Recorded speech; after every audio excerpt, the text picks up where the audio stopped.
Welcome to animals talking show. காட்டுக்குள்ள இருந்து veg சாப்பிட்ற அனிமல்ஸ், நான்வெஜ் சாப்பிட்ற அனிமல்ஸ்னு ரெண்டு டீமா கொண்டு வந்திருக்கோம்.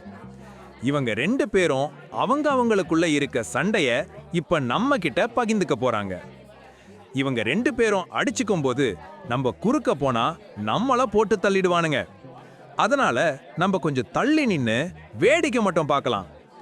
முதல்ல நம்ம கிட்ட அவங்க குறைகளை சொல்ல வர போறது ராபிட் அண்ட் அவங்க டீம் மெம்பர்ஸ் தான் சொல்லுவாங்க. ராபிட், அவங்க உங்களை கடிச்சிடாம உங்க குறைகளை சொல்லுங்க, இல்லாட்டி உங்களை அவங்க சாப்பிட்டுருவாங்க. என்னத்தான் சார் சொல்றது, இவனுங்க எப்ப எந்த நேரத்துல சாப்பிடுவானுங்கன்னே தெரியல சார். இதோ இவன் சொல்லுவான் கேளுங்க. ஆமா, தண்ணி குடிக்க போனா பிடிக்கிறானுங்க, தூங்கும்போது கூட வந்து எங்களை சாப்பிட்டு போறானுங்க. இந்த வறுமைக்கு பிறந்தவனுங்க. காட்டுக்குள்ள தான் உங்க அட்டம் எல்லாம். இதோ இப்ப உங்க பக்கத்துல தானே இருக்க, வாங்கடா வந்து சாப்பிட்டு பாருங்க. இவனுங்க எப்ப எந்த நேரத்துல சாப்பிடுவானுங்கன்னே தெரியல சார். தம்பி, நான் இப்ப சாப்பிடுற எண்ணத்துல இல்ல, ஒழுங்கா தப்பிச்சு ஓடி போயிடுங்க, இல்லாட்டி உங்களை யாராவது ஒருத்தனை இப்பவே சாப்பிடுவேன். நான் ஒருத்தன் மட்டும்தான் கியூட்டா அமைதியா இருக்கேன்னு தப்பு கணக்கு போட்டுறாதீங்க. எங்க ஆளுங்க மறைஞ்சிருந்து தாக்குவனுங்க, பார்த்து பேசுங்க.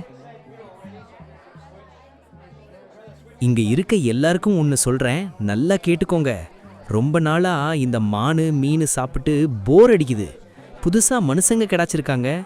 ரொம்ப பேசுனீங்கன்னா இங்க இருக்கிற ஒருத்தனும் உயிரோட வீட்டுக்கு போக மாட்டீங்க, ரணக்களமாகிடும்.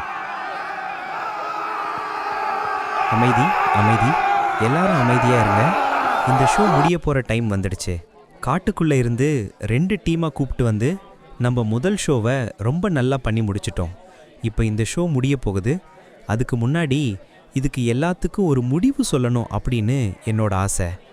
யாராக இருந்தாலும் அவங்களுக்கு சாப்பாடு ரொம்ப முக்கியம். அவங்க தேவைக்கு ஏற்ற மாதிரி சாப்பிட அரசாங்கம் செய்து கொடுக்கணும். இதை மனசில் வச்சு அடுத்த வரப்போகிற தேர்தலில் உங்களுக்கு நல்லது செய்கிற தலைவனை தேர்வு செய்தால் இந்த பிரச்சனைக்கு ஒரு தீர்வு கிடைக்கும்.